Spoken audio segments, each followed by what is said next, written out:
Hello everyone, स्वागत है आपका द कलेक्टिव लर्निंग में। आज हम एनटीपीसी अंडर ग्रेजुएट का जो भी एग्ज़ाम चल रहा है उसका हम तो यहाँ पे जीके जीएस के जितने भी क्वेश्चन हैं उन सभी को यहाँ पे हम देखेंगे और यहाँ पे आपको एक्सपेक्टेड क्वेश्चन भी देखने को मिलेंगे। अगर आप ये सभी क्वेश्चन यहाँ से फॉलो करते हैं तो आपको जरूर डेफिनेटली एग्जाम में इससे फ़ायदा होगा। यहाँ से आपको डायरेक्ट क्वेश्चन एग्जाम में देखने के लिए मिलने वाले हैं। इसका पहला क्वेश्चन, अहमद शाह अब्दाली के साथ पानीपत का तृतीय युद्ध किसके बीच लड़ा गया था? तो ये आज का हमारा पहला क्वेश्चन है।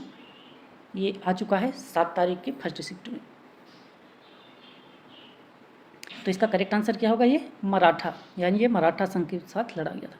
तो देखिए होता क्या है कि 14 जनवरी 1761 को जो अहमद शाह अब्दाली था और मराठा की सेना, जिनके सेनापति कौन थे? सदाशिवराव भाऊ, है पानीपत का तृतीय युद्ध लड़ा जाता है। और तो फिर इसका परिणाम क्या निकलता है कि मराठाओं की यहाँ पे पराजय होती है और उत्तर भारत में मराठा वर्चस्व को गहरा धक्का लगता है।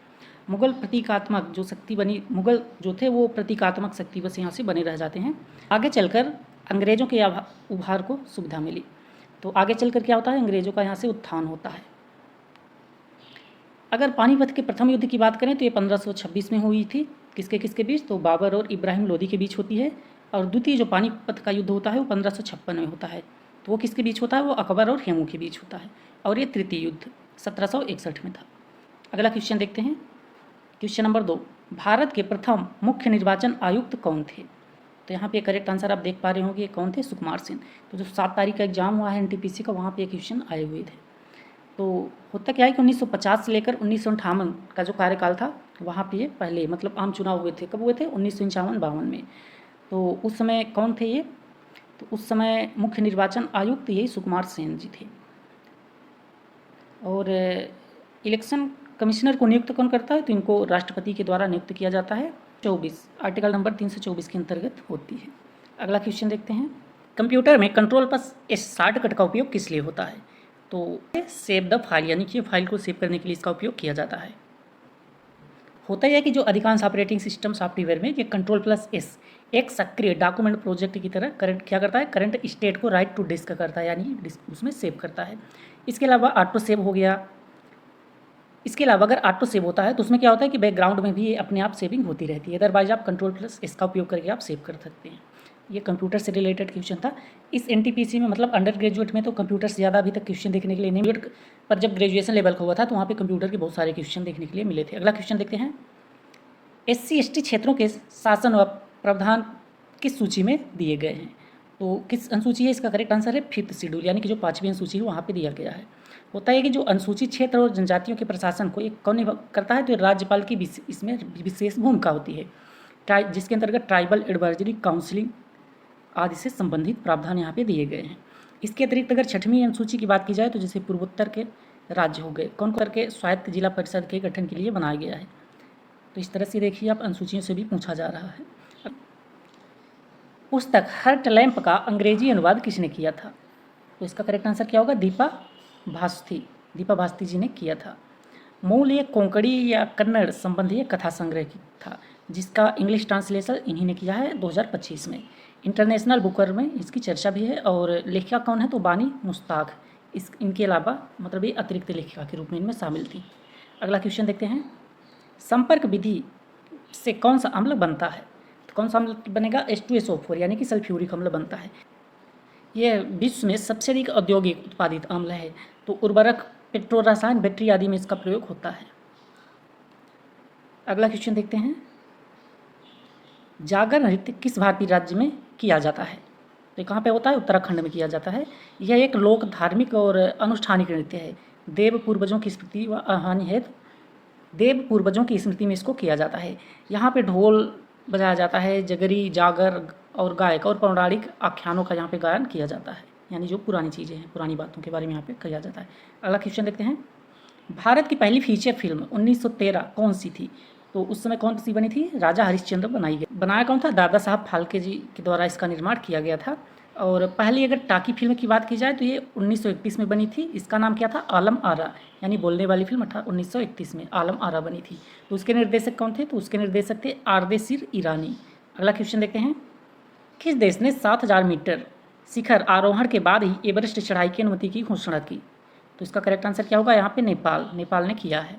तो ये इंटीग्रेटेड टूरिज्म बिल जो कि 2025 में यहाँ पे लाया गया, तो इसमें प्री रिक्विजाइट अनुभव की शर्त यहाँ पे रखी गई है। एवरेस्ट की अगर ऊंचाई की बात करें तो 8,848.86 मीटर है, और जाया कहाँ से जाता है तो नेपाल से ही, यहाँ से नेपाल और चाइना दोनों देशों से यहाँ पे जाया जा सकता है। सबसे ऊंचे जो पर्वत है वहाँ पे। अगला क्वेश्चन देखते हैं, किस सूची में केंद्र सरकार को कानून बनाने का अधिकार है? तो जो यूनियन लिस्ट होती है उस पर कौन बनाता है? केंद्र सरकार बनाती है। और जो कंकरेंट लिस्ट होती है वहाँ पे कौन बनाता है? वहाँ पे भी संघीय कानून प्रबल माना जाता है। कब? जब स्टेट भी कानून बना देता है और केंद्र भी, तो वहाँ पे केंद्र का कानून वहाँ पे माना जाता है। इसके जैसे यूनियन लिस्ट का अगर एग्जांपल देखें तो जैसे रक्षा हो गया, विदेश नीति या मुद्रा, इन सभी के बारे में यूनियन लिस्ट में होता है। फिर आती है स्टेट लिस्ट, तो स्टेट लिस्ट में कौन बनाता है? स्टेट गवर्नमेंट बनाती है।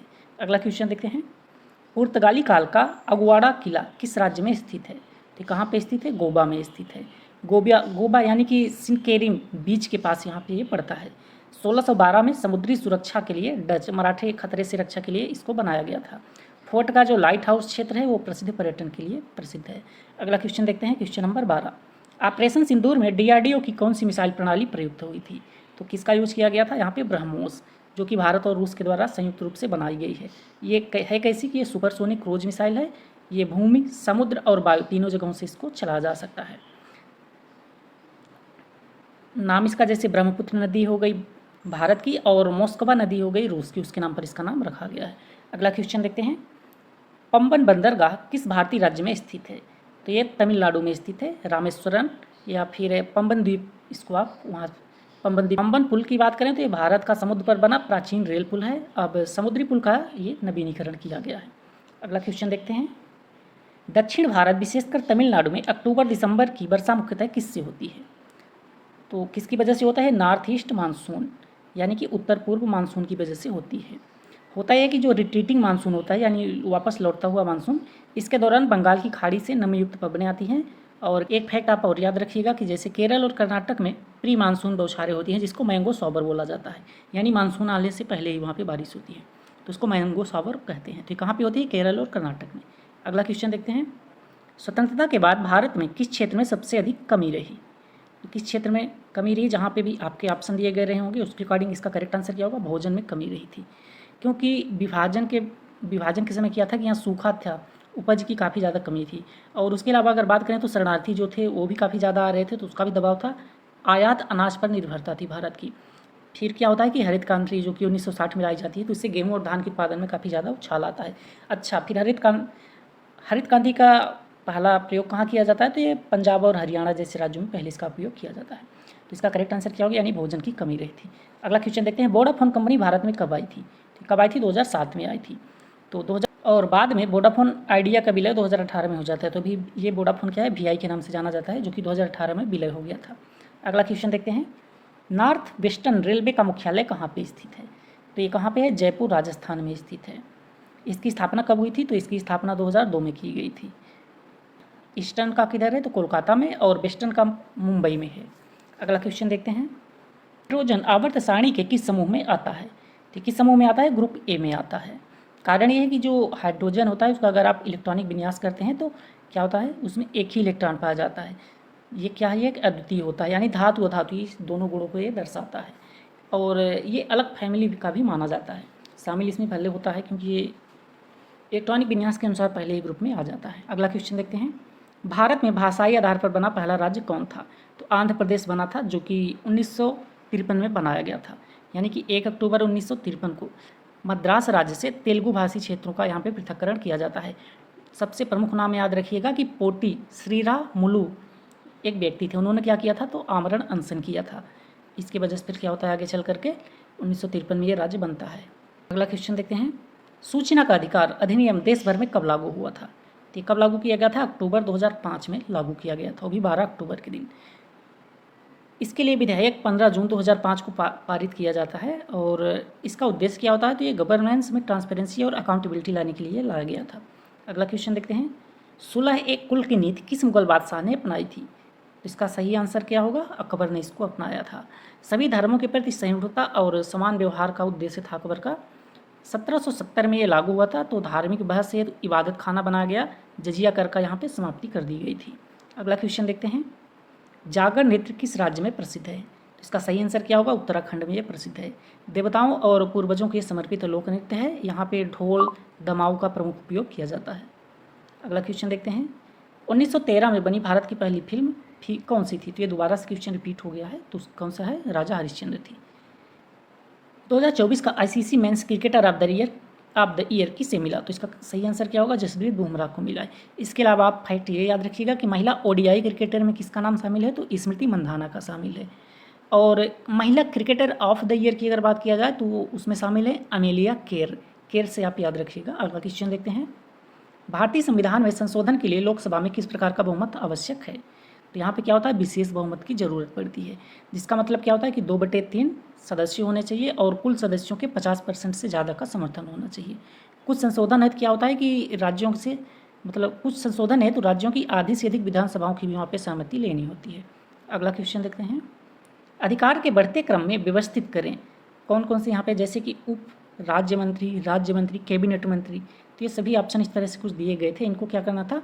अधिकार के बढ़ते क्रम में व्यवस्थित करना था। तो इसका सही क्रम क्या होगा? सबसे पहले उप राज्य मंत्री आएंगे, उसके बाद उससे बड़े राज्य मंत्री होते हैं और उससे बड़े कैबिनेट मंत्री होते हैं। कैबिनेट मंत्री नीति निर्माण में केंद्रीय भूमिका निभाते हैं। Question number 28। पांड्य वंश की सबसे छोटी प्रशासनिक इकाई क्या थी? तो इसका सही आंसर क्या होगा? उर होगा।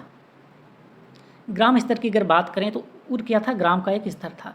अगर इसकी संरचना की बात करें तो सबसे पहले नाडू था, यानी सबसे बड़ा नाडू होता था। उसके बाद आता था कुर्रम, उससे छोटा, फिर इससे छोटा आता था उर। अगला क्वेश्चन देखते हैं।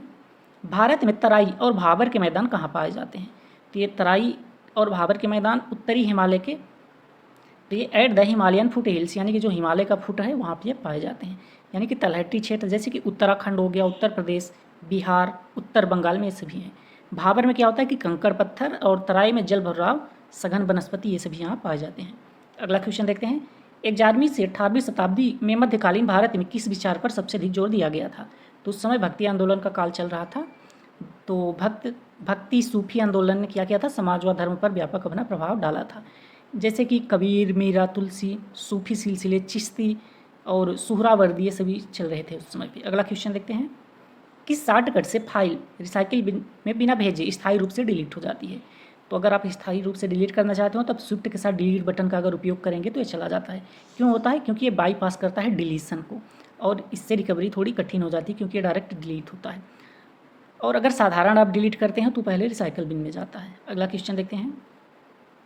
ताल कटोरा गोल चक्कर का निर्माण कहाँ किया जा रहा है? तो इसका निर्माण न्यू दिल्ली में किया जा रहा है। ये ट्रैफिक प्रबंधन यानी कि शहरी अवसंरचना सुधार का एक ये हिस्सा है। अगला क्वेश्चन देखते हैं। कंप्यूटर में कंट्रोल प्लस टैब का उपयोग किस लिए होता है? तो ये मूव टू नेक्स्ट टैब, यानी कि अगले टैब में जाने के लिए इसका उपयोग किया जाता है। अगर control plus shift plus tab का अगर उपयोग आप करेंगे तो आप प्रीवियस टैब यानी पिछले वाले टैब में जाएंगे। अगर आप सिर्फ कंट्रोल प्लस टैब का उपयोग करते हैं तो आप अगले टैब पे चले जाते हैं। अगला क्वेश्चन देखते हैं। निम्न में से कौन सा अम्ल का गुण नहीं है? तो आपके पास कुछ ऑप्शन दिए रहे होंगे, तो उसमें से इसका करेक्ट आंसर क्या होगा? ये हाइड्रोक्साइड आयन, यानी कि OH- आयन, OH नेगेटिव यानी कि हाइड्रोक्साइड आयन ये नहीं बनाते। ये क्या होता है? ये क्षार का लक्षण होता है। अम्ल क्या करते हैं? तो हाइड्रोजन पॉजिटिव आयन बनाते हैं, यानी हाइड्रोजन पॉजिटिव। नीला लिटमस लाल कर देते हैं अम्ल। अगला क्वेश्चन देखते हैं। पृथ्वी पर वह क्षेत्र क्या कहलाता है जहाँ सूर्य की किरणें सीधे गिरती हैं? इसको क्या बोला जाता है? उष्णकटिबंधीय क्षेत्र, यानी कि ट्रॉपिकल जोन। उष्णकटिबंधीय क्षेत्र क्या होता है कि कर्क और मकर रेखा के बीच पड़ता है। यहाँ ऊर्ध्वपातन संवहन वर्षा अधिक होती है। अगला क्वेश्चन देखते हैं। न्यायमूर्ति बेला त्रिवेदी ने किस विषय पर महत्वपूर्ण आदेश दिया था? तो इन्होंने POCSO act, skin to skin contact not essential पर दिया था। इसका मतलब ये हुआ कि जो पोस्को एक्ट होता है वो ये जरूरी नहीं कि आप किसी को टच कर रहे हैं तभी बस लागू। इससे होगा क्या कि बच्चों की सुरक्षा व्यवस्था इससे सुदृढ़ होती है। अगला क्वेश्चन देखते हैं। NH6 यानी कि जो नेशनल हाईवे 6 है उत्तर पूर्व के किन राज्यों को जोड़ता है? तो इसका करेक्ट आंसर क्या होगा? मेघालय, असम, मिजोरम और त्रिपुरा, आप याद रखिएगा। यह पूर्वोत्तर संपर्क का महत्वपूर्ण एक कॉरिडोर भी है। अगला क्वेश्चन देखते हैं। PM सूर्य घर मुफ्त बिजली योजना में सर्वाधिक इंस्टॉलेशन किस राज्य में हुआ है? तो कहाँ पे किया गया है? हमारे प्रधानमंत्री जी गुजरात के हैं, तो उन्हीं के राज्य में सबसे ज़्यादा इंस्टॉलेशन किए गए हैं। घरों की छतों पर रूफटॉप सोलर यहाँ पे लगाए जाते हैं। लक्ष्य क्या है इसका? तो घरेलू बिजली बिल में कमी लाना है। नारायण गुरु किस राज्य से संबंधित थे? तो कहाँ से संबंधित है? केरल से संबंधित है कौन ये? तो ये सामाजिक सुधारक थे। 13 से 14 मार्च को कौन सा प्रमुख पर्व मनाया जाता है आमतौर पर? तो कौन सा मनाया जाता है? होली, यानी कि उस समय पर होली का त्यौहार मनाया जाता है। होली कब मनाई जाती है? तो चंद्र पंचांग पर ये निर्भर होता है, और होलिका दहन व धुलेड़ी रंगोत्सव ये अलग अलग होते हैं, तो यही उस समय पर मनाया जाता है। अगला क्वेश्चन देखते हैं, समुद्र की गहराई मापने के लिए कौन सा उपकरण प्रयोग आता है? तो किसका उपयोग आता है? यहाँ पे सोनार का उपयोग होता है। इसका फुल फॉर्म क्या होता है? तो साउंड नेविगेशन एंड रेंजिंग इसको बोला जाता है। ध्वनि तरंगों के प्रतिध्वनि समय से गहराई जाती है, यानी कि ध्वनि तरंगें भेजी जाती हैं, फिर जब वो रिटर्न होकर वापस आती हैं तो उसको कैच किया जाता है और यहाँ से इसकी गहराई जांच की जाती है। अगला क्वेश्चन देखते हैं, प्रधानमंत्री ग्राम सड़क योजना कब शुरू की गई थी? तो ये दिसंबर, यानी कि कोई साल है वो समाप्त होने वाला है तब की गई थी। कब का साल? 2000, यानी कि 25 दिसंबर 2000 को इसको स्टार्ट किया गया था। अटल बिहारी वाजपेयी जी की सरकार उस समय पे थी। सभी मौसम योग्य ग्रामीण सड़कों से कनेक्टिविटी बढ़े, इसलिए इसको बनाया गया था, अब इसलिए इसको लॉन्च किया गया था। अगला क्वेश्चन देखते हैं, नाफिल हाइड्रो इलेक्ट्रिक पावर प्लांट किस राज्य में स्थित है? तो कहाँ पे स्थित है? अरुणाचल प्रदेश, यानी कि ईस्टर्न पार्ट में भारत के सबसे ज़्यादा। तो पूर्वोत्तर में जल विद्युत क्षमता अत्यधिक हो, इसके लिए इसको बनाया गया है। इससे क्या होगा कि पूर्वोत्तर में जल विद्युत क्षमता में वृद्धि होगी। अगला क्वेश्चन देखते हैं, 2025 में 100% साक्षरता प्राप्त करने वाला पहला राज्य कौन बना है? तो कौन है? मिजोरम है। यहाँ पे क्या है? उच्च साक्षरता दर है, तो सामुदायिक सहभागिता यहाँ पे की गई है। अगला क्वेश्चन देखते हैं, अर्थ क्या होता है? तो इसका सही आंसर क्या होगा? Government selling its stake in a public sector company. तो होता है कि जो सरकार होती है वो अपनी पब्लिक सेक्टर जो कंपनीज है उसके कुछ शेयर को बेच देती हैं। किसको? प्राइवेट को, प्राइवेट पार्टनर को। तो सरकार द्वारा PSU यानी कि पब्लिक सेक्टर अंडरटेकिंग या फिर सार्वजनिक उपक्रम में जो अपनी हिस्सेदारी होता है उसका आंशिक या फिर पूर्ण विक्रय वहाँ पे कर दिया जाता है। क्यों किया जाता है? तो इससे राजस्व मिलता है और कंपनी की दक्षता बढ़ती है और यहाँ पे निजी भागीदारी को प्रोत्साहन मिलता है। अगला देखते हैं, 2024 में दिव्यांग जन हेतु अपनी आजीविका परियोजना के लिए राष्ट्रीय पुरस्कार किस कंपनी को मिला था? तो किसको मिला था? जोमेटो को यहाँ पे दिया गया था। ये समावेशी रोजगार सृजन के लिए और आजीविका के अवसर प्रदान करती है। अगला क्वेश्चन देखते हैं, सिविल व अधीनस्थ न्यायालय किसके अधीन आते हैं? तो किसके अंतर्गत आएंगे? हाई कोर्ट के अंतर्गत आते हैं। अगर आर्टिकल की बात किया जाए तो यहाँ पे 235 जो आर्टिकल है इसके अंतर्गत आता है। नियुक्ति, पदोन्नति और नियंत्रण में निगरानी की यहाँ पे भूमिका करता है हाई कोर्ट। अगला क्वेश्चन देखते हैं, AI ड्रिवन खनिज अन्वेषण लाइसेंस नीलामी सबसे पहले किस राज्य में शुरू हुई थी? तो कहाँ पे की गई थी? गोवा में की गई थी। प्रौद्योगिकी आधारित पारदर्शिता व दक्षता लाने के लिए इसको उपयोग में लाया गया था। अगला क्वेश्चन देखते हैं, 2015 में किस हिमाचली पारंपरिक नृत्य का गिनीज वर्ल्ड रिकॉर्ड बना था? तो सही उत्तर इसका क्या होगा? नाटी का बना था। यह एक सर्वाधिक लोगों द्वारा प्रदर्शन किया जाता है, मतलब ये एक साथ कई लोगों के द्वारा इसको किया जाता है। अगला क्वेश्चन देखते हैं, भारत के नए वित्त सचिव 2025 में किससे नियुक्त किए गए हैं? तो इसका सही उत्तर क्या होगा? अजय सेठ है। इनकी नियुक्ति कब हुई थी? तो ये 24 मार्च 2025 को की गई थी। पारंपरिक भागों में विभाजित है, निम्न में से कौन सा भाग नहीं है? तो यहाँ पे इसका जो भी ऑप्शन रहा होगा तो उसका करेक्ट आंसर क्या होगा? Not a traditional part. तो उत्तरी भाग पारंपरिक वर्गीकरण में शामिल नहीं है। इसमें पारंपरिक भाग में क्या है? तो जैसे पश्चिमी, मध्य पूर्वी और दक्षिणी आते हैं और ये उत्तरी नहीं आता है। अगला क्वेश्चन देखते हैं, 38वें राष्ट्रीय खेलों का आयोजन कहाँ हुआ था? उत्तराखंड में हुआ था। कब से कब तक? तो 28 जनवरी से 14 फरवरी 2025 तक किया गया था। इसके अगर शुभंकर की बात की जाए तो यहाँ पे मौली इसका शुभंकर था, जो कि मोनाल से प्रेरित है। टैग लाइन की अगर इसकी बात करें तो इसका टैग लाइन था संकल्प से शिखर तक। और सर्विसेज में कुल 121 पदक के साथ चैंपियन ट्रॉफी जीती है। किसने? सर्विसेज ने। और 29वें और 39वें खेल का आयोजन मेघालय में होगा। अगला क्वेश्चन देखते हैं, अनुच्छेद 48 से किससे संबंधित है? तो ये पर्यावरण व वन संरक्षण से संरक्षित है। ये किसके अंतर्गत आता है? तो DPSP के अंतर्गत आता है। इसको 42वें संविधान संशोधन के द्वारा जोड़ा गया था। अगला क्वेश्चन देखते हैं, 61वां संविधान संशोधन किससे संबंधित है? तो ये वोटिंग एज रिड्यूस टू 18, यानी कि वोट की एज को 21 साल से 18 साल इसमें किया गया था। कब पारित किया गया था? तो 1988 में पारित किया गया था और ये 1989 से लागू हो गया था। और उस समय प्रधानमंत्री कौन थे? तो उसमें प्रधानमंत्री थे राजीव गांधी जी। अगला क्वेश्चन देखते हैं, भारत की सबसे बड़ी प्रतिमा कौन सी है? तो स्टैच्यू ऑफ यूनिटी है, जो कि 182 मीटर है। स्थित कहाँ पे? यानी कि ये केवड़िया नर्मदा के पास स्थित है, गुजरात में। इसका उद्घाटन कब किया गया था? तो 31 अक्टूबर 2018 को किया गया था। और किनके उस पर बनी है? तो सरदार वल्लभ भाई पटेल की उसमें बनी हुई है। अगला देखते हैं, भारत का कौन सा राज्य अपनी चाय के लिए सबसे प्रसिद्ध है? तो असम सबसे ज़्यादा प्रसिद्ध है। यहाँ की असमिका चाय पाई जाती है, जिसको असम का चाय बोलते हैं। और पश्चिम बंगाल में कौन सी प्रसिद्ध है? तो वहाँ की दार्जिलिंग चाय प्रसिद्ध है। अगला क्वेश्चन देखते हैं, डिटर्जेंट पाउडर में किस अम्ल या फिर रसायन का उपयोग होता है? प्रमुख रसायन सोडियम कार्बोनेट यहाँ पे उपयोग होता है। अगला देखते हैं, युद्ध अभ्यास भारत अमेरिका में अमेरिकी सेना की टुकड़ी का नाम क्या था? तो जो भी हुआ ये इसका क्या नाम था? 11th एयरबोर्न डिवीजन इसका नाम था। ये अंतर संचालन, उच्च ऊंचाई प्रशिक्षण और संयुक्त रणनीति के लिए इसको किया गया था। अगला देखते हैं, संगम साहित्य क्या है?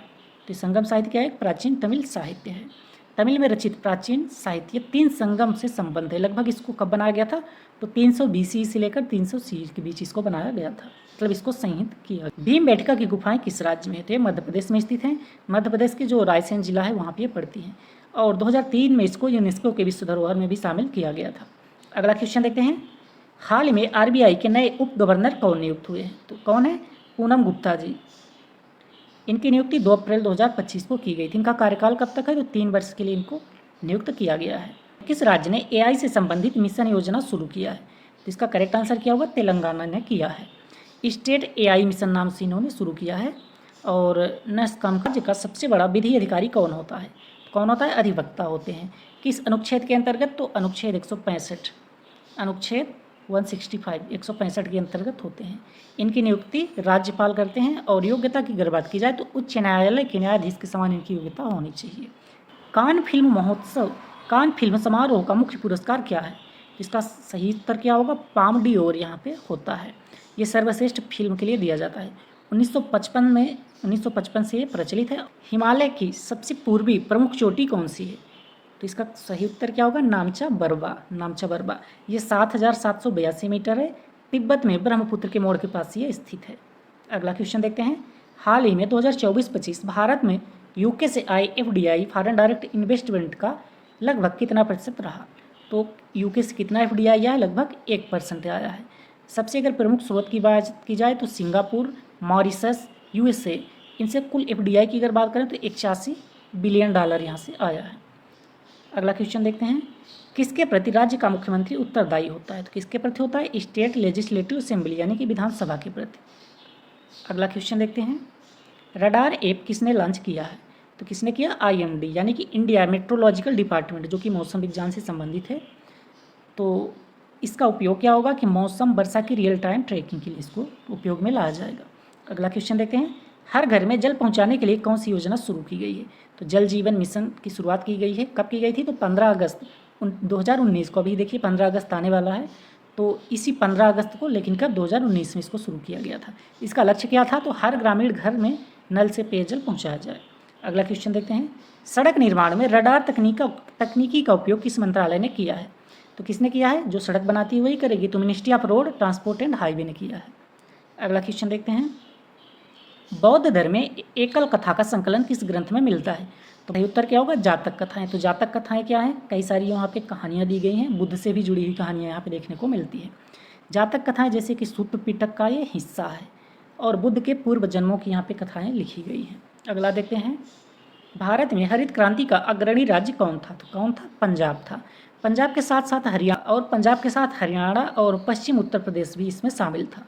ऑप्शन के अनुसार आप अब ऑप्शन के अनुसार इसका सही उत्तर क्या होगा? पंजाब होगा। इसका परिणाम क्या होता है कि गेहूं धान उत्पादन में यहाँ पे वृद्धि होती है और हाई यील्ड वेराइटी सीड्स का यहाँ पे उपयोग होता है, उर्वरक का उपयोग होता है और सिंचाई की व्यवस्था यहाँ पे की गई थी। अगला क्वेश्चन देखते हैं, 1987 में फलों के रस में मिलाने हेतु किस कृत्रिम स्वीटनर की अनुमति दी गई थी? यानी कि जो फलों के रस को मीठा करने के लिए उपयोग किया जाता था, इसका क्या नाम था? एस्पार्टेम का यहाँ पे उपयोग होता था। ये उष्णकटिबंधीय सदाबहार वन कहाँ पाए जाते हैं? कहाँ पाए जाते हैं? पश्चिमी घाट व पूर्वोत्तर में पाए जाते हैं, जैसे कि केरल, कर्नाटक, गोवा। और पूर्वोत्तर की बात करें तो असम, मेघालय, त्रिपुरा, यहाँ पे पाए जाते हैं। अगला क्वेश्चन देखते हैं, भारत में पूर्वी हिमालय को क्या कहा जाता है? तो जो पूर्वी हिमालय पड़ता है तो उसको क्या बोला जाता है? पूर्वांचल बोलते हैं। और पूर्वी पर्वत श्रृंखलाएँ कौन सी हैं? तो जैसे नागा, मिजो, गारो, खासी, जयंतिया, ये सभी पहाड़ियाँ यहाँ पे हैं। अगला देखते हैं, इब्न बतूता ने भारत में घोड़े से डाक भेजने की प्रणाली को क्या कहा था? तो जो ये प्रणाली थी उसको क्या बोला जाता था? उलूग बोला जाता था। मोहम्मद बिन तुगलक का ये काल था और दबाव क्या था? तो डाक चौकियों व घुड़सवार संदेशवाहक यहाँ पे उपयोग होता था। 1947 से 1995 तक भारत की अर्थव्यवस्था मुख्यतः किस पर निर्भर थी? तो किस पर निर्भर थी? कृषि पर सबसे ज़्यादा निर्भर थी। औद्योगिकरण व उदारीकरण से पहले जीडीपी और रोजगार में कृषि की प्रधानता थी। अगला क्वेश्चन देखते हैं। कंप्यूटर स्क्रीन के बैकग्राउंड को क्या बोला जाता है? तो उसको क्या कहते हैं? डेस्कटॉप बैकग्राउंड या फिर वॉलपेपर बोला जाता है। अगला क्वेश्चन है 2025 में भारत और यूएई की वायुसेनाओं ने किस सैन्य अभ्यास में भाग लिया था? तो इसका सही उत्तर क्या होगा? एक्सरसाइज डेजर्ट फ्लैग के नाम से हुआ था। ये 21 अप्रैल से लेकर 8 मई 2025 के बीच हुआ था। इसके अंदर क्या प्रैक्टिस हुई थी? तो जटिल वायु अभियानों में इंटरऑपरेबिलिटी की यहाँ पे प्रैक्टिस की गई थी। अगला क्वेश्चन देखते हैं। उलगुलान विद्रोह किस नाम से जाना जाता है? तो बिरसा मुंडा रिवेलियन नाम, यानी कि जो बिरसा मुंडा आंदोलन है उसको उलगुलान नाम से जाना जाता है।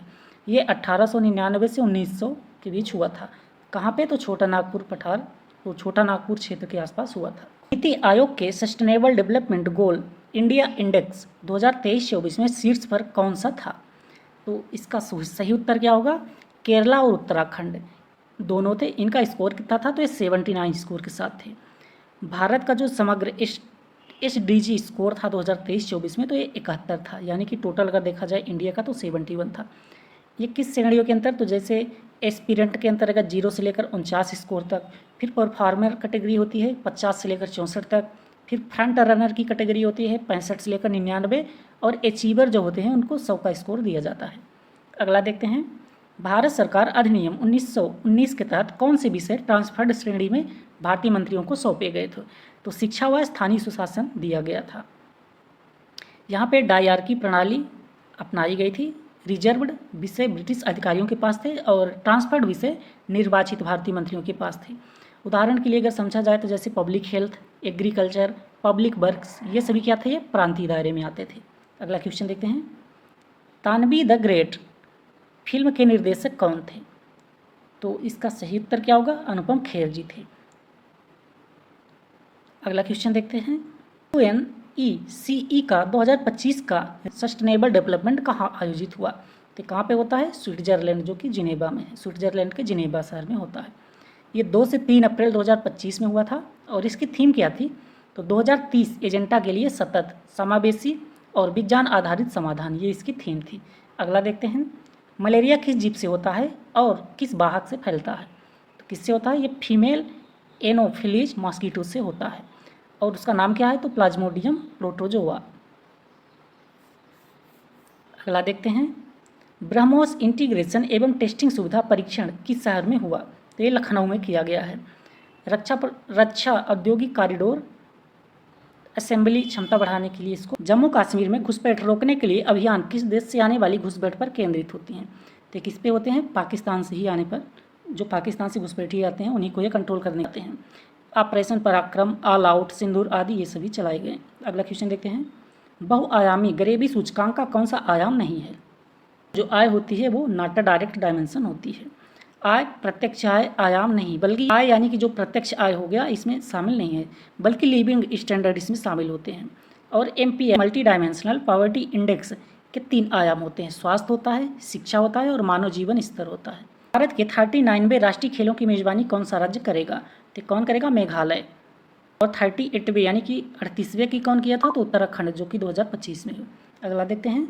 आयुष्मान भारत प्रधानमंत्री वय वंदना योजना का दिल्ली में शुभारंभ CM रेखा गुप्ता और किस केंद्रीय मंत्री के द्वारा किया गया?